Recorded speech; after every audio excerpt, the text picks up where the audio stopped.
अल्हम्दुलिल्लाहि रब्बिल आलमीन वस्सलातु वस्सलामु अला रसूलिहिल करीम। वञे रात रत रतो लन रंगण में, कंदिस अहमद ईद अबाणे अंगण में, माफ़ी मंगण में अथम जाट जोटी। मुसलमानो बेशक रमज़ानुल मुबारक मोकिलाए वियो, पण नमाज़ूं पां वटा भीरियूं ना ई खड़ी वियो।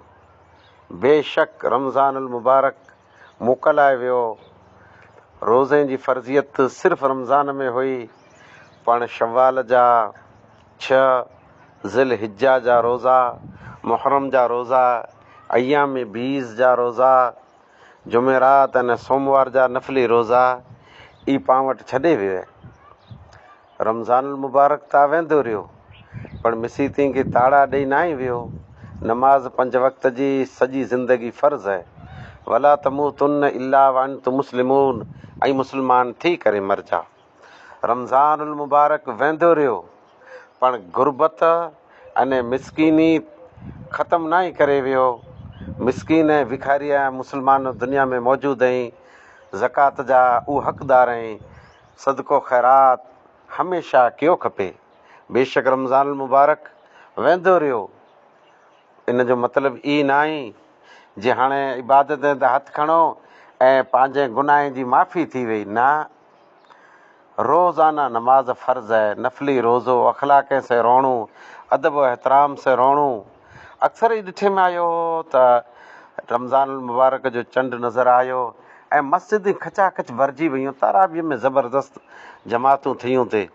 तरावी हिकिड़ी नफ़ली नमाज़ आहे, जॾहिं त फ़र्ज़ नमाज़ खे कॾहिं न छॾियो खपे, वरना रब नाराज़ थी पवंदो।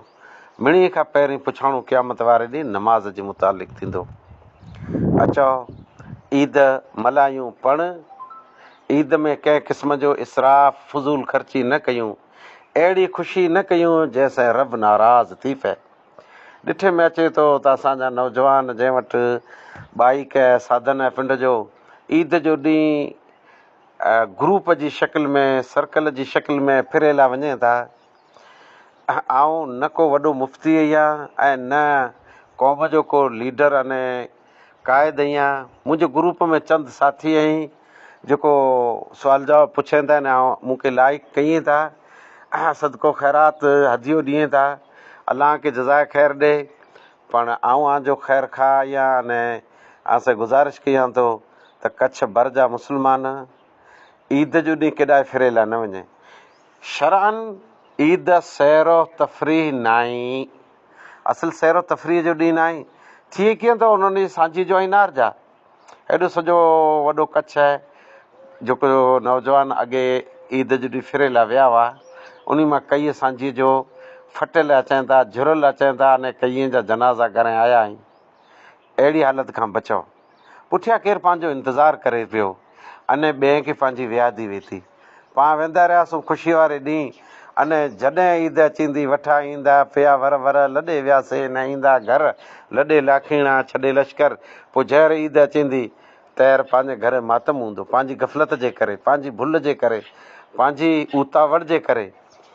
ईद जो ॾींहुं खाधे पीते जो ॾींहुं आहे। ख़ैर खाधो पीतो आयो वियो, कुसे न खाधेदार सरे न, पर खाधो पीतो अहिड़ो न थियो खपे जंहिंमें फज़ूल ख़र्चियूं ऐं उन ॾींहुं जे बाइक जो डीजल पेट्रोल होटल जा ख़र्च अने ॿियो जेको पार्टीअ जा आना रहिया, ई टोटल पाण शिफ़ा हॉस्पिटल में ॾियूं था।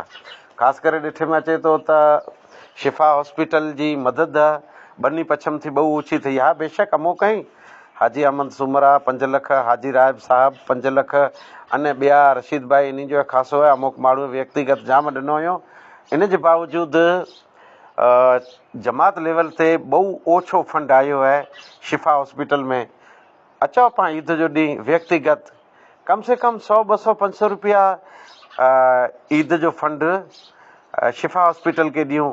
ख़ासि उहो माण्हू जेको चवनि था असांखे फिरणो आहे ऐं फिरियला वञो था, इहे 1000, 500 खोटा ख़र्च कंदा, न किथां झुरी अचींदा, किथे फटिजी अचींदा। इन बहितरी आहे त घर वेठा हो, हा जा अज़ीज़ जॾा आई उॾा वञो से आराम से वञो। त ई नंढड़ो हिकिड़ो ईद जो पैगाम हो। सैरो तफ़रीह जो ॾींहुं आहे अने ई निकी करे लाहियो त 5 वक़्त जी नमाज़ पाण क़ाइम ई पढ़ंदासूं। अलाह हिकिड़ो आहे, उन जी इबादत कंदासूं हमेशह। अने इहे इबादत प्यारे नबी मुहम्मद सल्लल्लाहु अलैहि वसल्लम जे तरीक़े ते कंदा रहंदासूं। अलाह ताला ईद उल मुबारक जूं ख़ुशियूं नसीब फ़रमाए। चंड ॾिसाणो ईद जो मिठड़ा तो जे अचण जी आस हुई।